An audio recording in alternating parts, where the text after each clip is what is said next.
guerre invisible se déroule actuellement autour de vous. Ce n'est pas une théorie, ce n'est pas une métaphore, c'est réel, plus réel que la chaise sur laquelle vous êtes assis, plus réel que les murs de votre maison.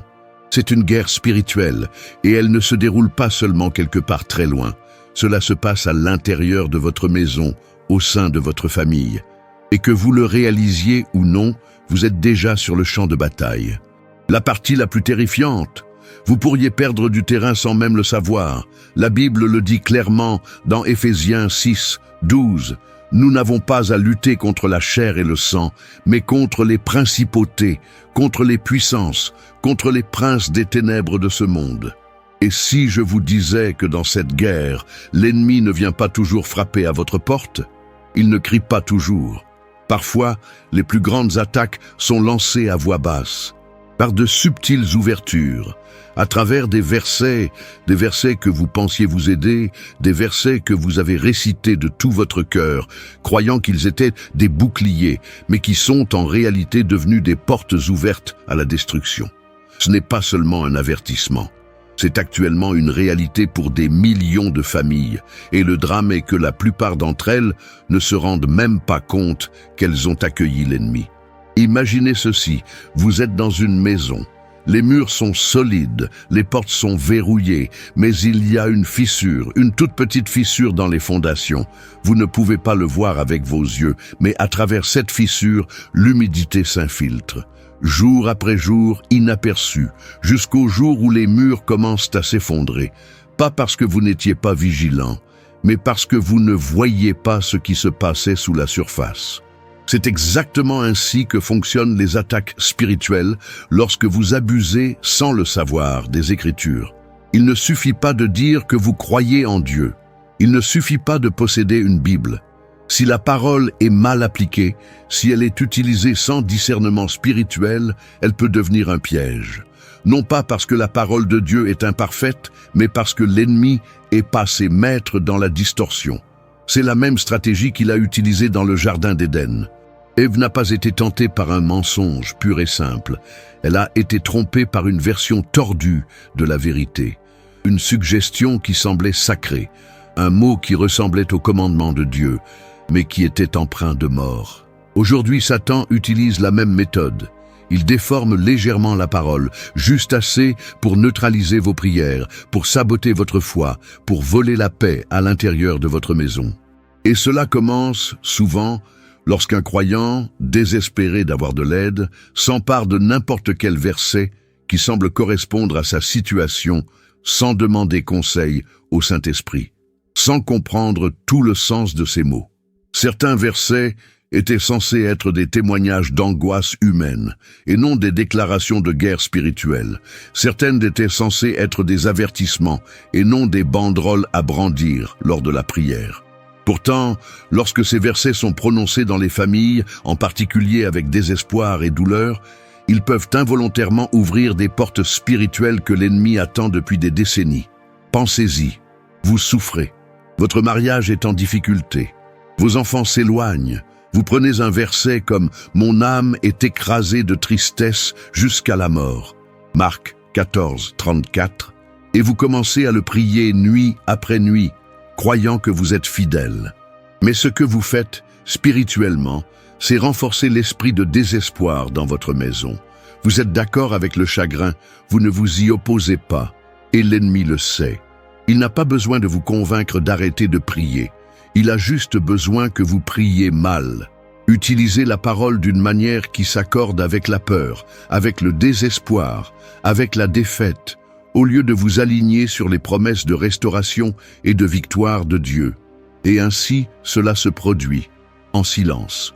Premièrement, les disputes au foyer se multiplient. Les petits malentendus se transforment en explosions émotionnelles. Les traitements silencieux deviennent normaux. Les tensions financières resserrent leur emprise.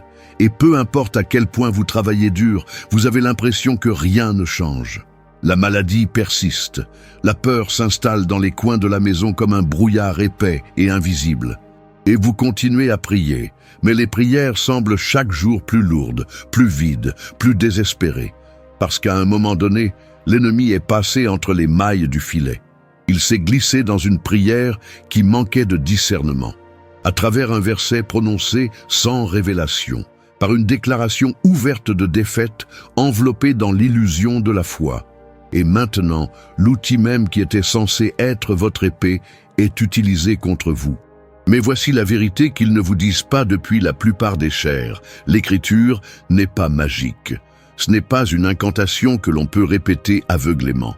C'est une arme de guerre, et comme toute arme, elle doit être utilisée correctement.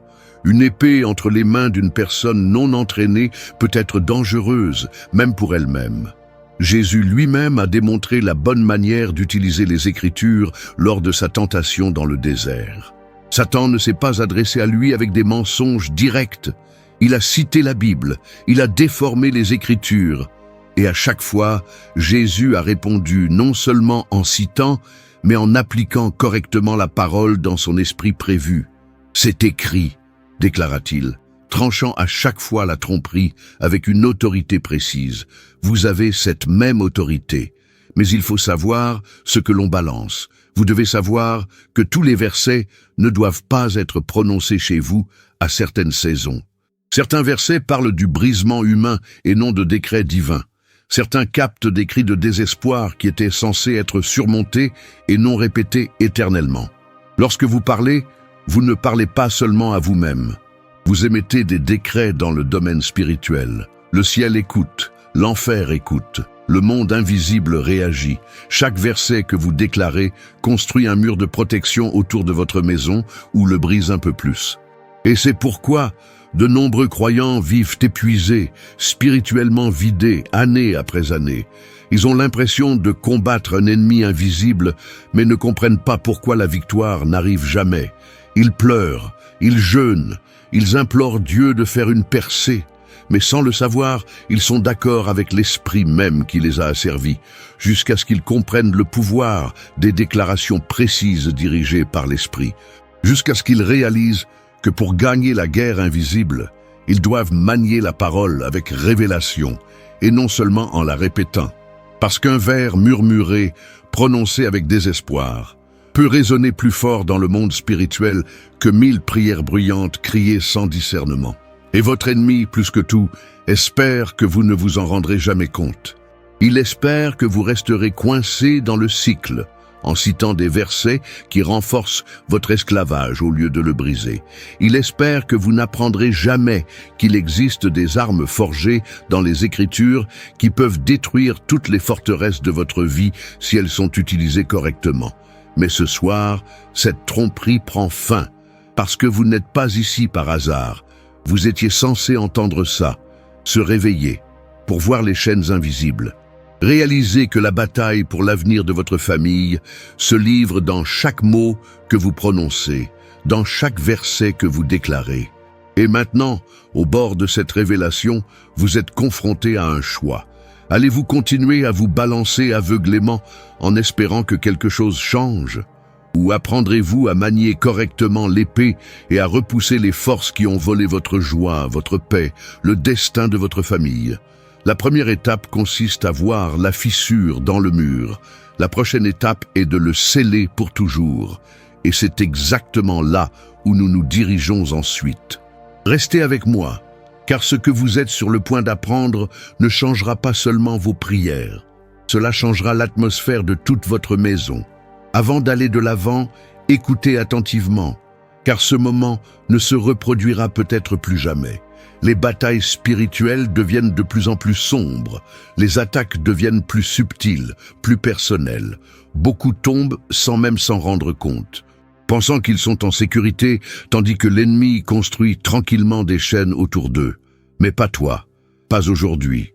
En ce moment, vous avez une porte devant vous, un moyen de renforcer votre esprit, de protéger votre maison et votre famille avant qu'il ne soit trop tard. Prenez cela au sérieux, cliquez sur le premier lien épinglé dans les commentaires. Vous y trouverez l'outil dont vous avez besoin pour reconstruire les murs qui entourent votre vie, ceux que l'ennemi tente de démolir en silence. Ce n'est pas juste un autre message, c'est une arme, c'est un bouclier, c'est l'étape pour laquelle vous avez prié sans même vous en rendre compte. Si vous hésitez, la bataille n'attendra pas. Si vous tardez, l'ennemi ne retardera pas son attaque. Cliquez maintenant sur le premier lien épinglé, avant que les distractions ne vous éloignent, avant que la peur ne vous dissuade de votre propre sauvetage. Et après l'avoir fait, revenez ici et écrivez « Amen » dans les commentaires pour déclarer publiquement que vous choisissez la lumière plutôt que les ténèbres, la vérité plutôt que le mensonge, la liberté plutôt que la défaite silencieuse. Aujourd'hui pourrait être le tournant pour lequel vous imploriez Dieu. Ne passez pas devant. Maintenant, respire profondément, parce que ce que vous allez entendre ensuite révélera le véritable ennemi déjà à l'œuvre, à l'intérieur de votre maison. Il est terrifiant de réaliser que les versets mêmes qui, selon vous, protègent votre famille, pourraient en réalité renforcer les chaînes spirituelles qui les entourent. De nombreux croyants pensent que tout verset cité avec sincérité apporte automatiquement lumière et protection. Mais les lois spirituelles ne fonctionnent pas sur la base des émotions. Elles fonctionnent sur la base de la vérité, de l'autorité et du discernement. L'ennemi comprend ces lois bien mieux que la plupart des chrétiens, et il sait transformer les belles paroles en entraves invisibles lorsqu'elles sont mal utilisées. Imaginez ceci, un homme se noie, il est désespéré. Il voit quelque chose flotter à proximité et l'attrape sans réfléchir, croyant que cela le sauvera. Mais au lieu d'un radeau de sauvetage, c'est une lourde ancre, et plus il s'y accroche, plus vite il coule. C'est ce qui arrive lorsque les croyants s'accrochent aux mauvais versets au mauvais moment. Tous les mots enregistrés dans les Écritures n'étaient pas censés être déclarés comme un décret sur votre vie. Certains vers ont été écrits à partir des cris bruts et brisés de l'humanité. Certains sont des récits de douleur, de confusion, de désespoir, des moments où les gens parlaient de souffrance et non de victoire. Et lorsque vous prenez ces paroles, les récitez devant votre famille et les revendiquez dans vos prières, vous ne vous alignez pas sur les promesses de Dieu. Vous vous alignez sur le brisement humain que Dieu est venu racheter. L'un des exemples les plus dangereux se trouve dans Lamentations 3, 17-18. Écoutez attentivement. J'ai été privé de paix. J'ai oublié ce qu'est la prospérité. Alors je dis, ma splendeur et tout ce que j'avais espéré du Seigneur ont disparu. C'est la voix de Jérémie, un homme écrasé par le chagrin, déplorant la destruction dont il a été témoin. Ces paroles sont fidèles à son cœur, mais elles n'ont pas été écrites comme un commandement que nous devrions déclarer sur nos vies. C'est un récit de désespoir, un instantané de brisement. Pourtant, combien de fois des croyants perdus dans la souffrance ont-ils, sans le savoir, prononcé des paroles similaires sur leur propre maison? Je n'ai pas la paix. J'ai oublié la prospérité. Mon espoir est parti. Et chaque fois que ces paroles sont prononcées, même avec des larmes et une foi tremblante, un accord spirituel se forme, pas avec le ciel, mais avec désespoir. Et l'ennemi sourit. Vous voyez, les royaumes spirituels fonctionnent selon des principes d'accord. Ce que vous dites, vous le donnez du pouvoir. Ce que vous déclarez, vous vous alignez dessus. Si vous déclarez le désespoir resserre son emprise. Si vous déclarez la peur se multiplie.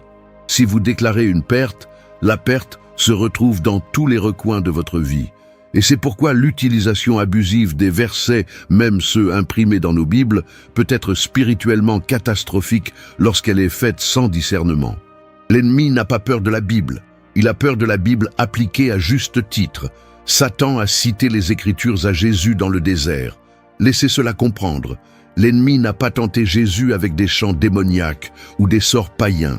Il a utilisé la parole de Dieu, déformée, hors de son contexte, pour tenter de vaincre le Fils de Dieu. Et s'il a osé utiliser l'Écriture contre Jésus, combien plus tentera-t-il d'utiliser l'Écriture contre vous, si vous ne la manipulez pas avec toute l'armure de la compréhension spirituelle? Certains versets n'ont jamais été destinés à être vos points de prière.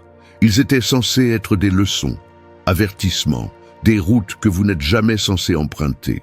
Mais lorsque la douleur vous aveugle, il est facile de saisir les premiers mots qui reflètent vos émotions, sans vous rendre compte qu'ils cimentent ces émotions dans votre atmosphère spirituelle. Aujourd'hui, les familles s'effondrent spirituellement, non pas parce qu'elles ont abandonné la Bible, mais parce qu'elles l'ont mal utilisée. Des prières pleines de désespoir, des déclarations trempées dans la défaite, des paroles qui auraient dû être soumises à Dieu et non prononcées comme des décrets sur les foyers, les mariages et les enfants. Et lentement, invisiblement, l'ennemi construit une forteresse où la foi était censée vivre. Il n'a pas besoin d'enfoncer la porte. Il a juste besoin que vous continuiez à l'ouvrir avec vos propres mots. Chaque fois qu'un croyant déclare au cours de sa vie « Je n'ai pas de paix », il renforce les chaînes même qu'il supplie Dieu de briser. Chaque fois qu'ils disent « J'ai oublié la prospérité », ils affirment légalement dans l'esprit que le manque et la perte dominent. Et à moins que ce cycle ne soit rompu, l'ennemi gagne du territoire à chaque prière sincère, mais mal avisée. Le verset que vous utilisez compte, la saison pendant laquelle vous l'utilisez compte encore plus.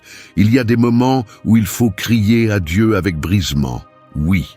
Mais il y a une différence entre confesser sa douleur à Dieu dans l'intimité privée et décréter le désespoir dans l'air de sa famille. Dans l'un, vous vous abandonnez à la guérison de Dieu. Dans l'autre, vous donnez à l'ennemi la permission légale de rester. Vous n'avez jamais été appelé à prononcer un discours de mort sur votre maison. Vous avez été appelé à prophétiser la vie. Vous n'avez jamais été appelé à accepter la perte. Vous avez été appelé à déclarer la restauration. Vous n'avez jamais été appelé à pleurer comme ceux qui sont sans espoir. Vous avez été appelé à proclamer la victoire du Christ, même à travers les larmes. C'est pourquoi l'Écriture dit dans Proverbe 18, 21, « La vie et la mort sont au pouvoir de la langue. » Pas dans le cœur, pas dans l'esprit, dans la langue, parce que les mots ne sont pas que des vibrations dans l'air, ce sont des contrats spirituels. Quand vous dites « Ma famille ne changera jamais », le ciel et l'enfer vous écoutent. Lorsque vous dites « Rien ne fonctionne jamais pour nous », les forces spirituelles se déplacent en conséquence. Lorsque vous dites « Je n'ai aucun espoir », vous invitez le désespoir à s'asseoir à votre table, et l'ennemi n'a besoin de rien de plus. Mais voici la bonne nouvelle. Dès que vous réalisez le piège, vous pouvez le briser. Dès que vous arrêtez de répéter des versets censés être des avertissements et que vous commencez à déclarer les promesses de Dieu, l'atmosphère autour de votre maison commence à changer. Peu importe depuis combien de temps le désespoir est présent, peu importe le nombre de fissures utilisées par l'ennemi, une véritable déclaration de la parole vivante de Dieu, dirigée par l'Esprit, suffit pour commencer à détruire toutes les forteresses de ténèbres construites sur votre famille. Mais il faut choisir la bonne arme. Vous devez choisir les versets que Dieu a destinés à être des épées et non des mémoriaux de chagrin. Vous devez passer de la simple survie spirituelle à la guerre, avec discernement, précision et autorité. Parce que la guerre pour votre maison ne se gagne pas avec le nombre de versets que vous connaissez. Cela dépend de la précision avec laquelle vous les utilisez. Maintenant, debout ici, voyant la vérité dévoilée, la question se presse contre votre âme. Quel verset avez-vous déclaré à votre famille? Et construisent-ils des murs de protection ou ouvrent-ils les portes à la destruction? La réponse pourrait vous ébranler, mais cela vous libérera aussi, parce qu'une fois que vous avez reconnu la mauvaise fondation, vous pouvez la démolir et la reconstruire, plus forte, plus élevée, inébranlable. Mais pour ce faire, vous devez d'abord reconnaître les signes indiquant que l'ennemi est déjà à l'œuvre dans votre maison. Si cette parole parle à votre cœur, ne restez pas silencieux. Tapez « Amen » dans les commentaires dès maintenant et laissez un like. C'est un acte simple, mais dans l'esprit, c'est une déclaration selon laquelle vous choisissez la foi et non la peur. Vous devez apprendre à discerner non seulement ce que vous dites, mais aussi ce qui a été spirituellement construit par vos paroles au fil du temps.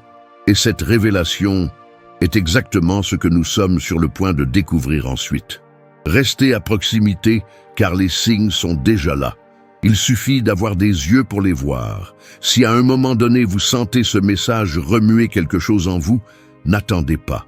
Cliquez maintenant sur le premier commentaire épinglé. Il est là pour une raison. Renforcez ce que Dieu éveille dans votre cœur avant que quoi que ce soit ne tente de le voler. Cela commence toujours petit. Au début, cela ne ressemble jamais à une invasion. C'est subtil, si subtil que si vous n'êtes pas spirituellement éveillé, cela vous manquera. Vous pourriez même l'expliquer comme une vie normale, juste une période difficile, juste du stress, juste un malentendu. Mais si vous pouviez voir dans l'esprit ce qui se passe réellement, vous réaliseriez qu'au moment où vous remarquez les symptômes, la maladie se développe déjà depuis longtemps. Il y a des signes indiquant qu'une maison est tombée sous l'influence d'un mauvais esprit. Il y a des signes où des mots mal utilisés, mal appliqués, mal déclarés ont permis aux forces spirituelles de s'enraciner. Et si vous regardez bien, si vous osez regarder au-delà de la surface, vous les trouverez. Cela commence par les arguments, de minuscules disputes inutiles qui dégénèrent plus vite qu'elles ne le devraient. Un désaccord autour du dîner se transforme en une guerre silencieuse qui dure des jours. Une petite erreur devient le déclencheur de mots profonds et tranchants. Le ressentiment grandit silencieusement comme de la moisissure à l'intérieur des murs, invisible au début, mais mortelle. Vient ensuite la distance émotionnelle. La chaleur s'estompe. Les conversations qui se déroulaient autrefois facilement semblent désormais tendues, gênantes et tendues. Les rires disparaissent des couloirs de la maison comme de la fumée s'évanouissant dans la nuit. Une fois les murs émotionnels construits, la pression financière suit souvent. L'argent semble s'échapper par des fissures invisibles, les dépenses inattendues s'accumulent, les opportunités promises s'évaporent, les rêves sont différés. L'espoir est étouffé. Et pendant ce temps, les prières continuent. Les écritures sont récitées, les services religieux sont suivis. Mais rien ne change. Parce que le problème n'a jamais été seulement externe, c'était spirituel. Lorsque de mauvais versets, des versets de désespoir, de défaite et de lamentation sont prononcés dans une maison, ils créent une atmosphère qui invite au mauvais type de présence. Et là où règne le désespoir, l'esprit de lourdeur prospère. Là où règne la peur, l'esprit de tourment est renforcé. Là où règne le désespoir, la foi rétrécit jusqu'à ne plus devenir qu'un souvenir. La Bible dit dans Ésaïe 61, 3, que Dieu nous donne un vêtement de louange au lieu d'un esprit de désespoir. Mais si vous vous habillez quotidiennement de paroles de désespoir, comment le vêtement de louange pourra-t-il jamais vous couvrir ? Certaines familles vivent des années, voire des décennies, sous un nuage qu'elles croient être simplement « la vie est dure », sans jamais se rendre compte qu'elles ont, sans le savoir, signé des contrats spirituels avec l'ennemi à travers les versets qu'elles ont prononcés et crus. Et ne vous y trompez pas, l'ennemi est légaliste. Il opère sur des droits, des autorisations, des engagements. Il n'a pas besoin que vous vous incliniez ouvertement devant lui. Il a juste besoin que vous soyez d'accord, sans le savoir, avec son atmosphère. Une fois cet accord conclu, il installe son camp. Il fait entrer la peur dans les rêves de vos enfants. Il apporte de l'amertume dans vos conversations. Il apporte de l'anxiété dans votre sommeil. Et parce que cela se produit lentement, tranquillement, vous vous adaptez. Vous apprenez à vivre avec le dysfonctionnement. Vous appelez ça normal. Vous arrêtez de vous battre. Vous faites des prières qui ressemblent plus à des cris désespérés qu'à des déclarations de foi. Vous espérez que Dieu vous entende. Mais au fond de vous, vous vous demandez si, d'une manière ou d'une autre, vous êtes simplement censé vivre ainsi. Ce mensonge s'installe et la forteresse s'agrandit. Ce n'est pas le dessein de Dieu pour votre maison. Ce n'est pas le destin qu'il a écrit sur votre famille. L'ennemi construit ses forteresses, une pensée à la fois, un mot à la fois, un verset hors contexte à la fois. Mais une fois que vous avez reconnu les signes, une fois que vous avez ouvert vos yeux spirituels, vous pouvez commencer à les démolir, brique par brique. Laissez-moi vous montrer à quoi ressemblent certains de ces signes. Vous vous sentez spirituellement engourdi, pas en colère contre Dieu, pas rebelle, juste engourdi. Comme si vos prières touchaient un plafond. Votre famille est aux prises avec les cycles, des cycles de colère, de pauvreté, de maladie, de dépendance, des cycles qui semblent passer d'une génération à l'autre sans jamais se briser. Vous remarquez une mauvaise communication constante. Vous dites quelque chose avec amour, mais cela est entendu avec offense. Vous essayez de vous connecter, mais cela se transforme en un autre mur. Vous combattez un épuisement inexplicable. Pas seulement une fatigue physique, mais une profonde fatigue de l'âme qu'aucune vacance ni aucun repos ne semble guérir. Vous ressentez une lourdeur dans votre maison, un poids invisible qui vous suit de pièce en pièce. Et peut-être le pire de tout, vous perdez l'envie de vous battre. Vous acceptez la défaite comme inévitable. Ce ne sont pas des coïncidences. Ce ne sont pas des hasards. Ce sont les symptômes d'un foyer qui a été spirituellement infiltré par des accords subtils, souvent commencés par des mots prononcés en désespoir de cause, versets déclarés sans comprendre, des prières enracinées dans le chagrin plutôt que dans la victoire. Mais voici l'espoir. Si vous parvenez à reconnaître les signes, vous pouvez briser le cycle.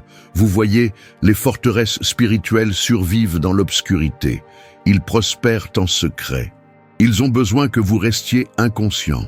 Mais dès que vous les exposez à la lumière, dès que vous les dénoncez pour ce qu'ils sont, leur pouvoir commence à s'effondrer. Parce que la vérité est que l'ennemi n'a aucun droit légal de rester une fois que vous avez révoqué sa permission. Et cette permission a été donnée par des paroles. Il sera révoqué de la même manière. On ne combat pas les ténèbres avec plus de ténèbres. Vous le combattez avec la vérité. La même langue qui déclarait le désespoir peut désormais déclarer la délivrance. La même bouche qui a subi des défaites répétées peut désormais proclamer la victoire. La même voix qui parlait du désespoir peut désormais imposer une percée. Mais vous devez d'abord prendre la décision de cesser d'accepter la défaite. Vous devez vous lever, même si votre voix tremble. Vous devez rester debout, même si vos jambes tremblent. Vous devez parler, même si vous vous sentez indigne. Parce que le pouvoir ne vient pas de vous. Cela vient de la parole déclarée à juste titre à travers vous. Il y a une raison pour laquelle Jésus a dit « Vous connaîtrez la vérité, et la vérité vous affranchira ». Pas seulement le savoir intellectuellement, mais je le sais intimement. Déclarez, tenez-vous debout, vivez à l'intérieur. La liberté n'est pas automatique. Il est saisi par ceux qui reconnaissent les signes de la captivité et refusent de vivre un jour de plus sous leur ombre.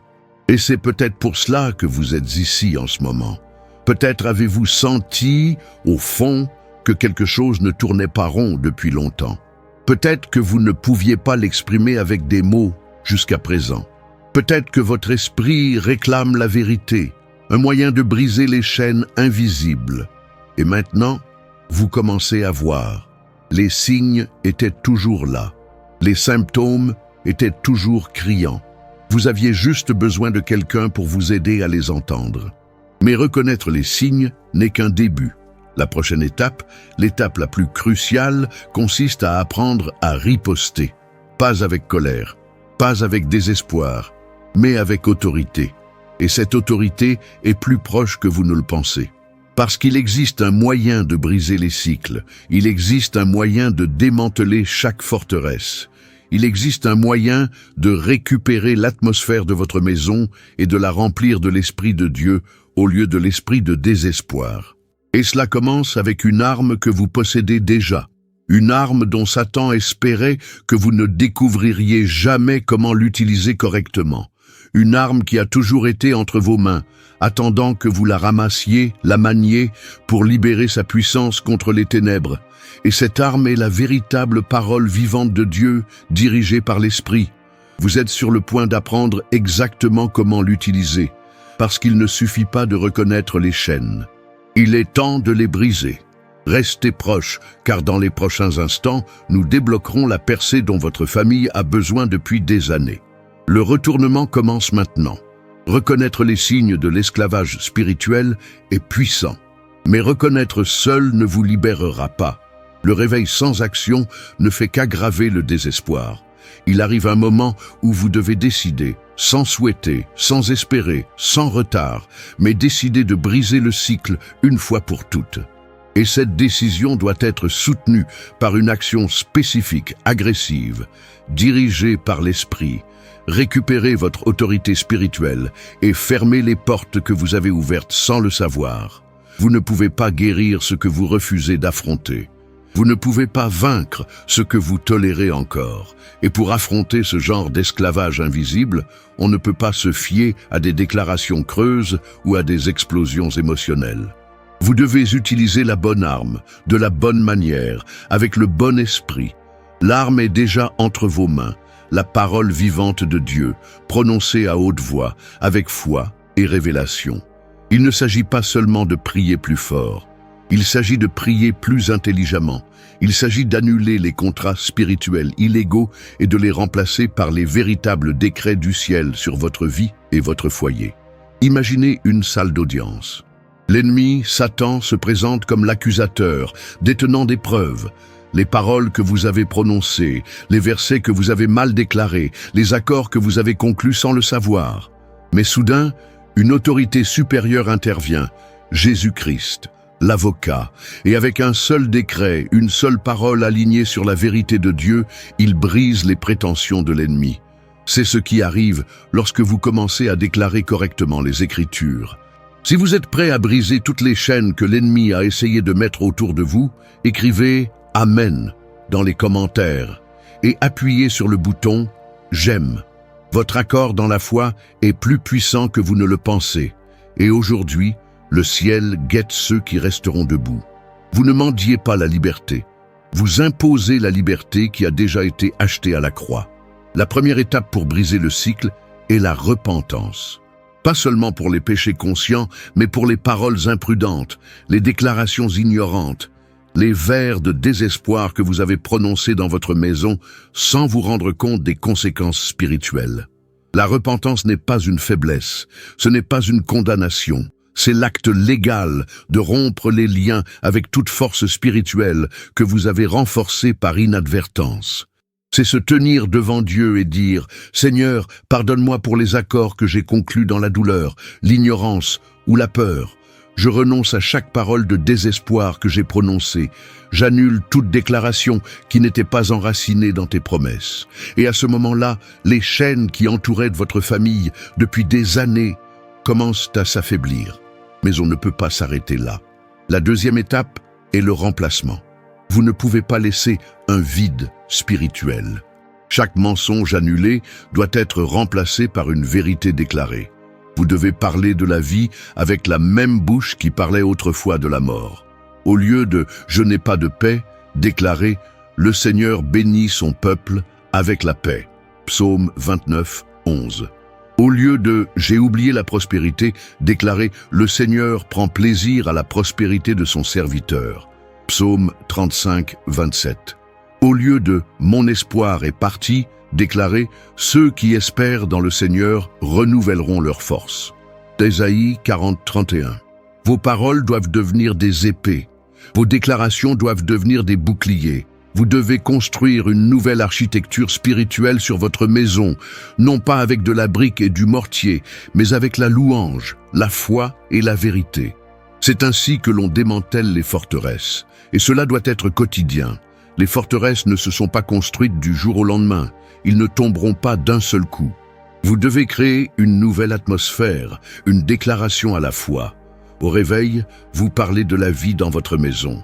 Lorsque l'anxiété tente de vous envahir, vous prononcez à haute voix les promesses de Dieu. Lorsque d'anciens schémas de conflit émergent, vous les affrontez non seulement avec la sagesse humaine, mais aussi avec l'autorité spirituelle. Vous ne vous contentez plus de survivre. Vous faites la guerre pour le destin de votre famille. Et laissez-moi vous confier un secret que l'ennemi espère que vous n'apprendrez jamais. Chaque déclaration prononcée avec foi affaiblit un peu plus son emprise. Chaque verset de la vie prononcé à haute voix lui claque une autre porte au nez. Chaque jour, vous persistez même lorsque vous ne sentez rien changer, vous avancez. Pensez à Josué et aux murs de Jéricho. Ils ont marché pendant 7 jours, sans voir une seule brique bouger. Mais à chaque pas, quelque chose d'invisible s'affaiblissait. Et le 7e jour, quand ils crièrent d'obéissance, les murs tombèrent instantanément.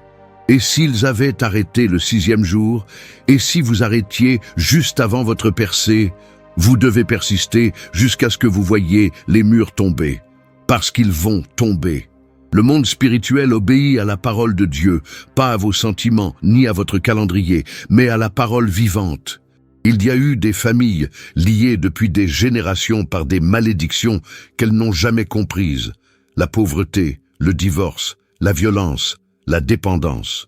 Et pourtant, il y a aussi eu des familles qui sont devenues des miracles vivants parce qu'une personne a décidé de se lever et de déclarer jour après jour « Quant à moi et à ma maison, nous servirons le Seigneur ». Josué 24:15. Vous pouvez être cette personne. Vous n'êtes pas obligé d'être pasteur. Il n'est pas nécessaire d'être théologien. Il suffit de croire et de parler. La Bible dit dans 2 Corinthiens 10, 4, 5, « Les armes avec lesquelles nous combattons ne sont pas les armes du monde. Au contraire, elles ont le pouvoir divin de démolir les places fortes. » Démolir. Pas de négociation avec, pas à gérer. Démolir, c'est l'autorité que vous détenez. Mais vous devez prendre votre épée et vous battre. Vous devez choisir d'arrêter de survivre aux attaques spirituelles et de commencer à lancer des contre-attaques. Vous devez remplacer tout mauvais accord par le décret du ciel sur votre vie. Et vous devez comprendre, la cohérence est la clé. Il ne s'agit pas d'un événement ponctuel, c'est un changement de style de vie. Il s'agit de reprogrammer l'atmosphère de votre maison jusqu'à ce que la forteresse du désespoir soit remplacée par une forteresse de la foi. Jusqu'à ce que le rire revienne chez vous, jusqu'à ce que la paix règne dans votre mariage, jusqu'à ce que vos enfants suivent les promesses prononcées sur eux au lieu des malédictions héritées des générations passées. Cela n'arrivera pas par hasard. Cela arrivera parce que vous avez choisi de parler de la vie, alors que tout autour de vous criait à la mort. Parce que vous avez choisi de croire que la parole de Dieu est vraie, même lorsque vos émotions s'y opposent. Parce que vous avez choisi de rester debout, alors qu'il aurait été plus facile d'abandonner. Il ne s'agit pas seulement de sauver votre situation actuelle. Il s'agit de garantir un héritage pour les générations à venir. Un héritage construit non pas sur la peur, mais sur la foi. Non pas par désespoir, mais par promesse divine. L'histoire de votre famille ne doit pas nécessairement se terminer par une défaite. Il peut être réécrit en commençant par vos mots. Et à mesure que vous commencerez à remplacer le désespoir par une déclaration, vous commencerez à le ressentir. L'atmosphère change. La levée de lourdeur. Les chaînes se brisent. Mais il reste une réalité cruciale à laquelle vous devez faire face. Parce que, même après que vous l'ayez déclaré, même après avoir entamé le processus de restauration, il reste encore un dernier ennemi qui menace de tout défaire si vous n'y êtes pas préparé. Et cet ennemi est l'esprit de retard, la tentation subtile d'arrêter le combat juste avant l'arrivée de la percée finale. Dans la partie suivante, nous exposerons comment fonctionne cette dernière arme de l'ennemi et comment vous pouvez en protéger votre cœur et votre maison. Parce que la liberté ne se gagne pas une seule fois, il faut l'entretenir. Et votre victoire est plus proche que vous ne le pensez. La victoire spirituelle n'est jamais accidentelle. Ce n'est pas quelque chose sur lequel on tombe par hasard. Ce n'est pas quelque chose qui arrive aux passifs, aux indifférents ou aux distraits. C'est saisi. C'est pour cela qu'on s'est battu, s'est maintenu. Et l'un des derniers pièges que l'ennemi tentera de tendre, juste au moment où votre percée se profile à l'horizon, est l'esprit de retard. Il ne rugit pas comme un lion, ça murmure. Cela ne vous crie pas au visage, il vous endort tranquillement. Le retard vous indique que rien n'est pressé. Le délai vous indique que vous pouvez toujours déclarer demain. Le retard vous indique que peut-être que les chaînes finiront par se briser même sans persévérance. Le retard est la mort douce du destin. Et cela survient souvent après qu'un croyant a commencé à riposter, après que les déclarations aient été faites. Après, l'atmosphère a commencé à changer. C'est alors que l'ennemi sème la lassitude. Vous avez déclaré les Écritures, mais vous ne voyez pas encore de résultat. Vous avez prié avec audace, mais le changement n'est pas encore visible. Et le retard murmure, peut-être que ça ne marche pas, peut-être que tu es trop brisé, peut-être que ce n'est pas la volonté de Dieu que ta famille soit libre. La tentation d'arrêter est énorme, non pas parce que vous ne croyez pas, mais parce que croire est devenu douloureux. C'est le moment où la plupart perdent leur victoire. Pas parce que Dieu n'a pas bougé, non pas parce que la parole a échoué, mais parce qu'ils ont déposé leur épée trop tôt. Le 6e jour, ils renoncèrent à marcher autour de Jéricho. Ils arrêtèrent de frapper juste avant que la porte ne s'ouvre. Et l'ennemi le sait. S'il ne peut pas vous vaincre de front, il vous épuisera de l'intérieur. Mais maintenant que vous connaissez sa stratégie, vous pouvez la surmonter.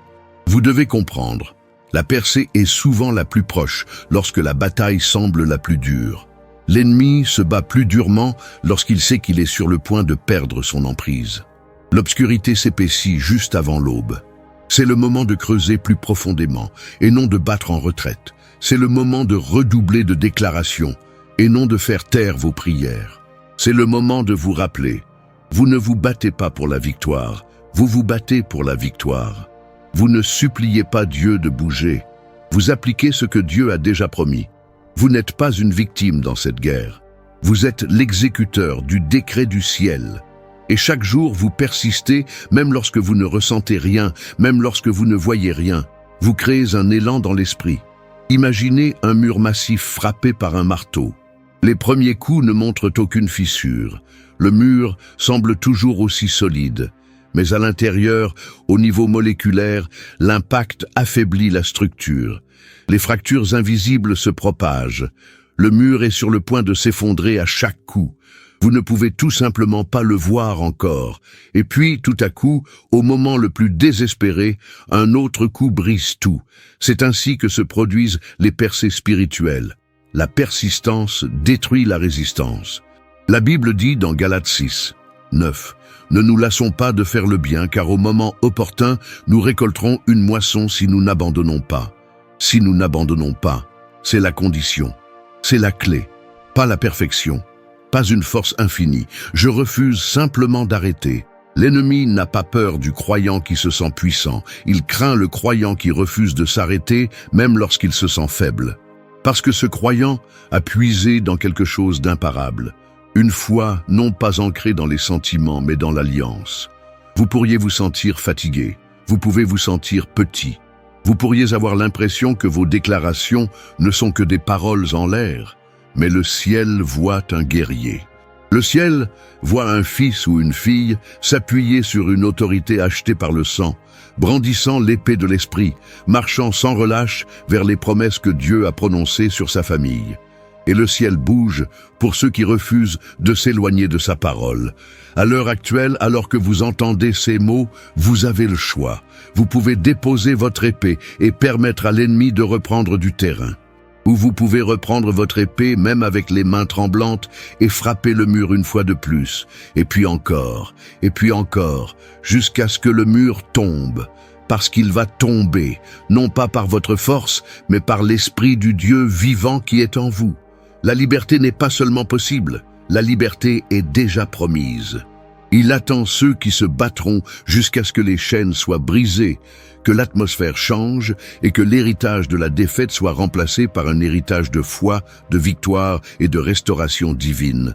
Aujourd'hui, vous vous trouvez sur un champ de bataille dont vous ne pouviez que rêver des générations auparavant. Vous avez des armes qu'ils n'ont jamais complètement comprises.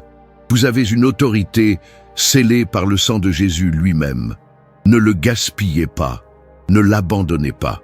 Ne tardez pas, se soulever, déclarer la parole, annuler chaque accord avec désespoir, remplacer chaque forteresse par les promesses de Dieu et persister jusqu'à ce que chaque chaîne se brise, parce que l'avenir de votre famille en dépend, parce que l'ambiance de votre maison l'attend, parce que le destin que Dieu a écrit pour vous est trop précieux pour être perdu par lassitude.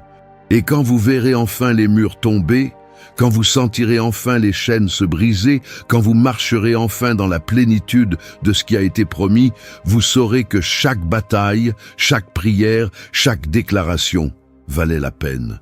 Vous saurez que le Dieu qui a commencé la bonne œuvre en vous est fidèle pour l'achever. Merci d'être resté avec moi tout au long de ce voyage. Merci de vous battre non seulement pour vous-même, mais aussi pour votre famille, pour votre héritage, pour les générations qui viendront après vous. Si ce message vous a parlé aujourd'hui, prenez un moment maintenant et tapez « Amen » dans les commentaires. Inondons cet espace de déclaration de foi et de victoire. Et si ce n'est pas encore fait, assurez-vous de vous abonner et d'activer les notifications, car ce n'est que le début. De plus grandes révélations sont à venir. Il y a des victoires plus profondes à remporter. Reste fort, restez fidèle et n'oubliez jamais, la bataille appartient au Seigneur et en lui, vous êtes déjà plus qu'un vainqueur.